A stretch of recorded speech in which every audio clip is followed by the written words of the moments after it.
નમસ્કાર દર્શકો, આપની સાથે હું પ્રતિપાલ સિંહ ઝાલા. રાજકોટ વાસીઓના આરોગ્ય સાથે ચેડા કરતા વેપારીઓ સામે મહાનગરપાલિકાના ફૂડ વિભાગે લાલ આંખ કરી છે. શહેરના જુદા જુદા વિસ્તારોમાં સર્વેલન્સ ચેકિંગ દરમિયાન જાણીતી પેઢીઓમાંથી ભારે ગંદકી અને એક્સપાયરી ડેટ વાળો અખાદ્ય ખોરાક ઝડપાતા તંત્રએ કડક કાર્યવાહી કરી છે. આવો જોઈએ ફૂલછાપ ડિજિટલનો ખાસ અહેવાલ.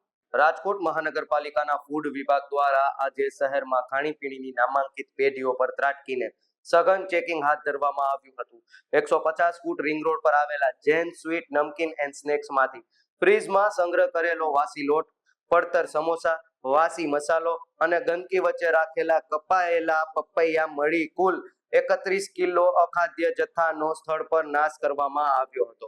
બીજી તરફ સત્યસાઈ રોડ પર આવેલ રાધે ડેરી એન્ડ સ્વીટમાંથી એક્સપાયરી ડેટ વીતી ગઈ હોવા છતાં વેચાણ માટે રાખેલી નાનખટાઈ, ટોસ્ટ, ખારીસિંગ, ભાખરી અને ખાખરા સહિતનો 32 કિલો અખાદ્ય જથ્થો ઝડપાયો હતો, જેને તાત્કાલિક ફેંકી દેવાયો હતો અને પેઢીને નોટિસ ફટકારાઈ હતી. આ ઉપરાંત આજી ડેમ અને માંડા ડુંગર વિસ્તારમાં 20 ધંધાર્થીઓની તપાસ કરી 12 નમૂના ચેક કરાયા હતા, જેમાંથી મિલન ખમણ અને શક્તિકૃપા ફરસાણ સહિત 8 પેઢીઓને લાયસન્સ મેળવવા બાબતે કડક સૂચના અપાઈ છે.